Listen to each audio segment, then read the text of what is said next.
Start by saying thank you to a few people. I would like to thank my mom and dad for blessing all of us with Chad. I want to thank my stepdad Ken, my brother Ryan, my aunts Kathy and Nora for being there for my mom. I want to thank my sister Katie for being there for our dad and for all the effort she put in for our brother Chad. Katie, being your brother has been one of the greatest joys and honors of my life. You are also one of my best friends. I am so happy to have you as Morgan and MJ's aunt, and I am also so happy that Melanie and I get to be Max's aunt and uncle. You are an amazing mother, and Max is so lucky to have you. I'm so grateful for the special bond that we share. I love you. I want to thank my wife Melanie for being there for me. I can be a lot to deal with on a regular day, and I have had so many emotional ups and downs through all of this. I'm sure that hasn't been easy to navigate. Melanie, I am so happy that you got to have a strong bond with Chad, sharing a love for baseball, having your own inside jokes, and always sharing laughs with each other. I know that meant a lot to Chad and to you as well. I also want to thank my wife and Kelly for putting the picture boards together. The two of you really did an amazing job. I want to thank the Barnes family for helping me put this together and for all you have done for me over the last 25 years. Dave and Darlene, I love you both, and I have always admired both of you as parents. I think of all of your boys like brothers, and I've enjoyed watching them grow to be the great young men they are. I want to thank a few people from ECHO where I am currently employed. John, Jeff, Mason, and Larissa, I can't tell you how much I appreciate everything you have done for me through all of this, and I love you all. Chad was very fond of the entire Thompson family and had so many great memories with all of you. Buddy and Jill, Chad spoke of you often. He loved both of you very much. Jill, Chad really enjoyed going on walks with you when he was home for visits. When you go on those walks, talk to Chad and he will be right there walking alongside you. I look forward to joining you on some of those walks. Jay, Kubi, Sandquist, I want to thank you for how much you were there for me in the weeks following the news of Chad's passing. That really meant a lot to me and I will never forget it. I want to thank Jeremy Jakubowski for putting together the private rooms at the bar for us later this evening. I want to thank all of you for being here today. I know a lot of you spent money on flights, hotels, renting cars, travel. This means the world to my family, and I know Chad would love having all of you here. My dad couldn't be here today. This is all too much for him right now, but he greatly appreciates all of you being here for Chad. My brother Ryan couldn't be here today either. He's in Alaska somewhere, probably struggling to wrestle a minnow out of a river.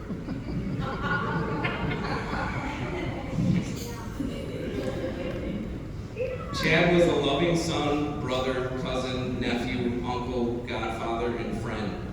Chad passed away on Friday, September 8th. I received the news of his passing the following day. My dad had to call my sister and tell us that we had lost our brother and that he had lost his son, a phone call that no parent should ever have to make. Once I was able to pull myself together as much as I could, I had to call my mom to tell her that she had lost a son. A piece of my soul died that day after finding out that Chad was no longer with us. I am okay with that because I know Chad will hang on to it for me until I see him again. I will never fully accept the loss of Chad. I haven't said goodbye to him and I never will. I will say see you later because that is what Chad preferred over goodbye and because I will see him later. 2023 was the worst year of my life solely based on one day. I tell myself I'm going to make 2024 the best year of my life, and then my next thought is, how do I have the best year of my life without Chad? I really don't know if that's possible. I have cried for Chad every day since he has passed. Sometimes it's just a few tears, and sometimes I can barely get control of myself. It hits me in waves out of nowhere, at home, at work, at the grocery store, driving in my car. It just happens. Some days I wish it would stop happening, and some days I fear that it will stop happening. I tell Chad that I love him every morning when I wake up, and every evening before I go to bed, and I say it out loud, hoping that he can hear me. In the movie Rocky IV, when Rocky is walking to the ring to fight Drago, Paulie stops Rocky to tell him that if he could unzip and step outside himself and be someone else, that he would be him. That is how I felt about Chad. He was bigger than life to me. I looked up to him my entire life.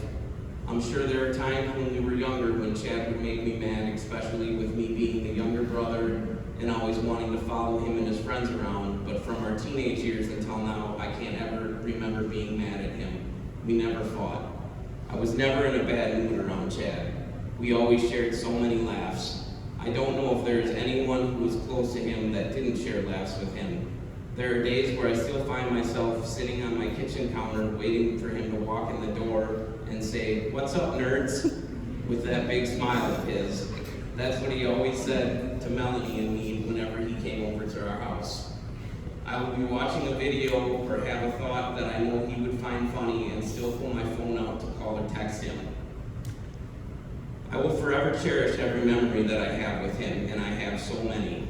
I got to play Little League Baseball with him. Our team was the Dodgers. I spread some of his ashes at the field at Kennedy Park where we won the championship game my rookie year. Chad pitched a no-hitter. Chad, Preston Greeny, and Ryan Sanquist all crushed that game. Some of his ashes are buried there behind home plate and behind the pitcher's mound on the field closest to the swimming pool. Jay, Kuby, and Sanquist, I also thank you for sharing that moment at Kennedy Park with me. Ryan, I think that day was even harder for you than it was for me. I got to ride around on the pegs of Chad's hot pink GT with the white rims. I know there are a few of you in the room that remember that bike. Buddy, I remember standing on the pegs of that bike when you tried putting a snap hopper on the chain and the crank went right into your finger. We played ghosts in the graveyard next door at Nick Hannon's house, kicked a can, and ran around in the woods behind our house. My first time ever being blackout drunk was with Chad at our house in Rothschild on Lawrence Ave. I was only 14 years old. I was just planning on having one or two Busch Lights until Curtis Tetzloff handed me a bottle of Mad Dog 2020 and told me I was a Miskowiak and needed to represent, so I slammed the whole bottle. The next few hours were a total blur. Curtis is here, Mom, if you would like to have a talk with him about that. Mom will never forget. When I was 15 years old and we lived in the house on Rollingwood Drive in Kronenwetter, my Aunt Nora was home for a visit and my mom had found a quarter-pound of weed in my backpack while I was at work. Luckily for me, Chad was home and convinced my mom to give it to him instead of the cops. Sorry to tell you, Mom, but Chad gave it right back to me. He did tell me to get rid of it, though. I was Chad. He was always looking out for me. I was only 16 the first time I went to visit Chad in La Crosse with Ryan Sanquist. I made many trips there as Chad and our brother Ryan lived there for a couple of years. I have memories in La Crosse with my brothers, Ryan Sanquist, Brian Kinderman, Tom Hayden, Brian Tetzloff, Mike Budnick, Gabriel Conkle, Jill Thompson, Brett Rondo, Jay Heel. Chad took me to Rockfest when I was 17 and 18. Ryan Sanquist, Joe Schrader, Maya, Mark Corpola, Chris Lex, Chris Kubnik, Jeff Breitenbach, John and Matt Reilly, you were all there along with many others. We really had a great crew. Those are some of my best memories from my younger years. When I was 21, I went to Delaware with Chad to stay at Matt and John Reilly's mom's beach house, which was a great time, but I got sunburned on top of my feet and could barely walk for 2 days, which took away from the trip for me a little bit. When I visited my dad for the first time in Utah, Chad was there. It really is amazing when I think about how many experiences I shared with Chad, and many of them were possible by him. Chad and I shared a love for pro wrestling. We grew up on Hulk Hogan, The Ultimate Warrior, Hacksaw Jim Duggan, Rowdy Roddy Piper, Ric Flair, and The Undertaker, then all the way to the Attitude Era of the WWE with Stone Cold and The Rock. Chad absolutely loved The Rock. He loved him up until a few years ago when The Rock publicly announced his support for Joe Biden. After that, Chad took every piece of Project Rock Under Armour clothing that he had and he donated it to a local high school. He said the stuff was too nice to just throw away but could no longer wear it. I love movies more than Chad did, but we shared a love for many of the same movies, especially his all-time favorite movie, Young Guns. Chad loved Young Guns so much, it was one of the few movies he would watch over and over. I had a custom championship belt made in honor of Chad and our shared love for wrestling, Young Guns, and Wisconsin sports teams. If any of you would like to take pictures with it, you are more than welcome to. Chad was well-traveled and lived many different places. No matter where Chad lived, he always came home to visit family and friends. I was lucky enough to spend time with Chad in Tennessee, and it was some of the best time of my life. My wife Melanie and I were the only two family members who were able to do that in the short time he was there.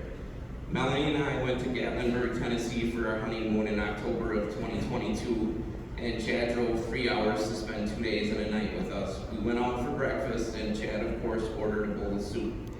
It didn't matter which meal or how hot it was, Chad always ordered a bowl of soup if he was eating out. We went to the Dolly Parton Stampede show, which used to be called the Dixie Stampede before the Offended started taking over. We sampled moonshine at the Old Smoky Distillery and went to the Alcatraz Crime Museum. Melanie and I stayed one more night by ourselves, and then we made the 3-hour drive by Chad and spent 2 days by him. Chad took us to the Parthenon and to the Grand Ole Opry, where we sat outside on a beautiful day listening to live music. Our first night out to dinner, Chad, of course, made sure to order a bowl of soup, and the following morning at breakfast asked the waiter about their soup. Surprisingly, he passed that day. I can't recall him not asking about the soup of the day anytime we went out to eat. I made a solo trip out by Chad this past May. We went to a Yellow Wolf concert in Pelham, Tennessee at a venue called The Caverns, which is an underground cave, and it was amazing. The concert was the main reason for the trip, but I was lucky because my flight landed early on Friday and left late on Monday evening. We went to a Nashville Sounds baseball game my first night there, which is the Brewers minor league team. I had Chad drinking ices and eating funnel cakes, which had him in a sugar coma later because Chad rarely ate any of that type of food. We went to the Country Music Hall of Fame and just walked around downtown Nashville, had some ice cream, and watched some live music. We went out for pizza at the Mellow Mushroom restaurant in Franklin, where we split a plate of meatballs and a mighty meaty pizza like true fat asses and laughed until we were both in tears. There was no alcohol involved. We were just sharing stories and laughing uncontrollably. Chad brought me so much joy. We rode around in his Lincoln listening to old school rap and just talked. I loved the entire trip.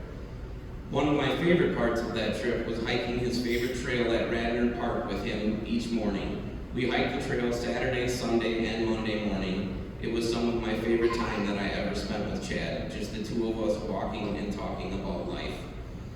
It was on one of these hikes where I got to meet Laura, a lady that Chad had became friends with hiking the trail. I believe Johnny told me that he referred to her as the Silver Fox.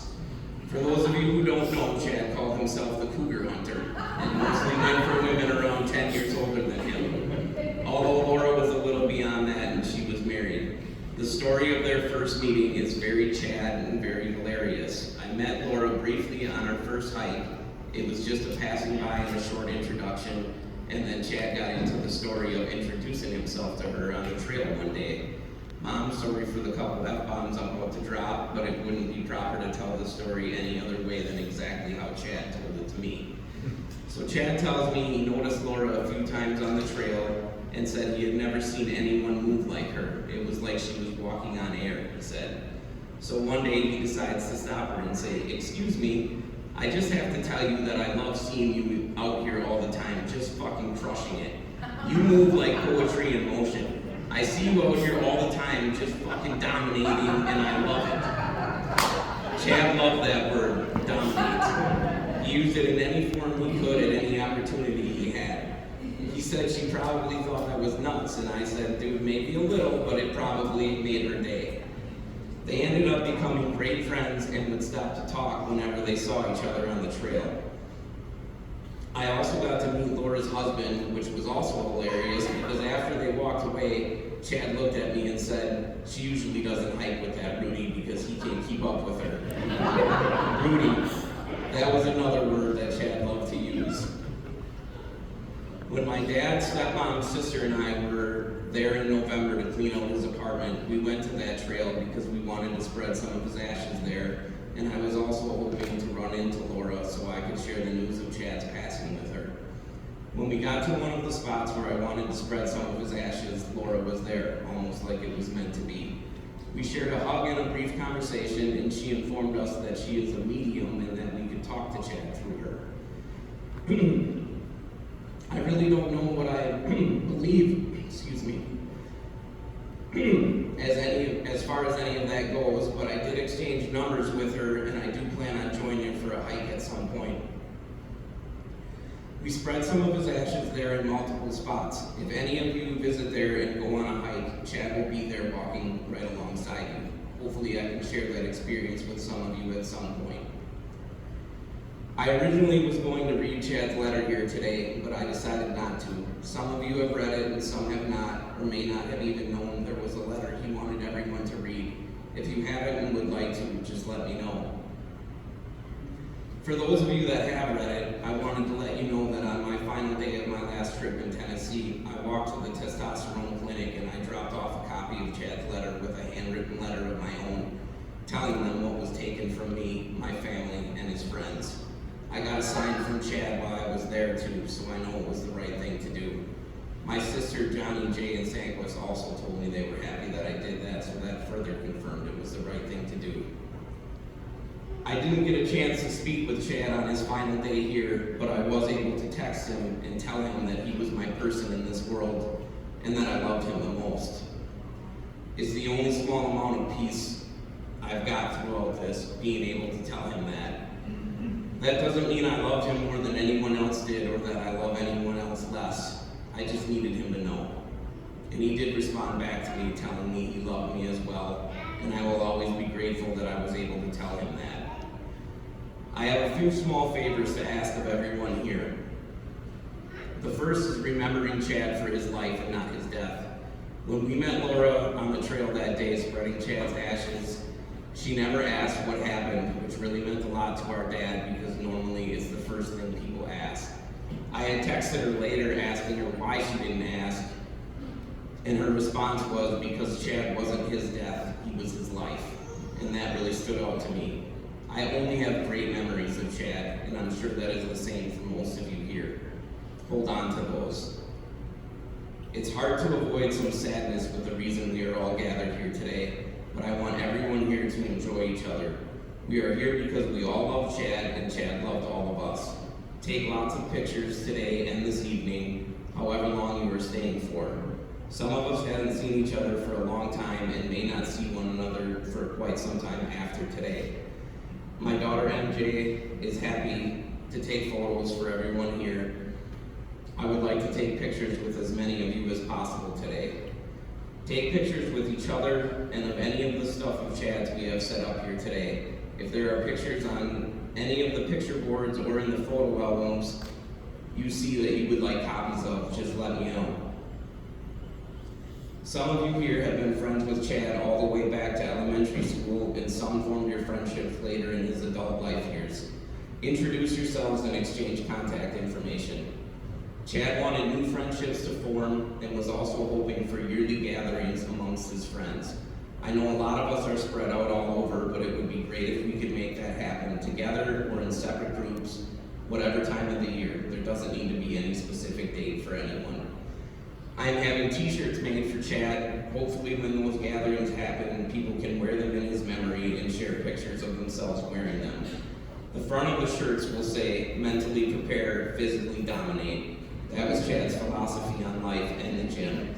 Anyone that knew him knows the gym was one of his favorite places. I have the design on my phone for anyone who wants to have an idea of what they will look like. I have a notebook on one of the tables so people can write their contact and size information. If you would like a shirt, that way I can figure out how many to order. They will be men's sizes, so keep that in mind. I'm just asking people to cover the cost of their shirt. I don't think they'll be more than $20. I forgot the notebook. I just have a few more things to say, and then if anyone else would like to speak, you are welcome to. I don't think Jay is here yet. Is he here? No? No, okay. Brett Rondo and Brian Kinderman. Chad wasn't sure if the two of you were smart enough to continue the phone calls and texts cocking off to each other without his help, but he will try his best to guide both of you. Adam Kahn isn't here yet, but Chad always told me that. He's in the Adam Kahn. Chad always told me he never saw someone so happy to have a beer in his hand, and that always made him smile. So your first beer later is on me. Kevin Borziak.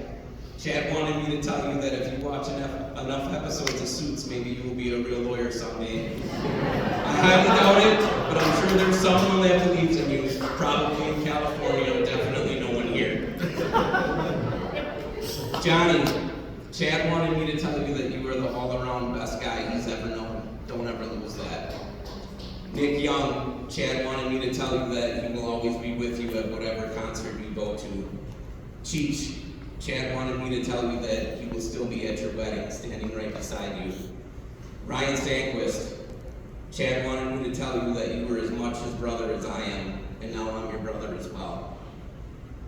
As I was writing this, I tried to think of something final Chad would want to say, something that his oldest and closest friends would appreciate. What I came up with was short and simple. I pictured him saying it with that big smile of his. I love you all. My name is Chad Miskowiak. I came here to dominate.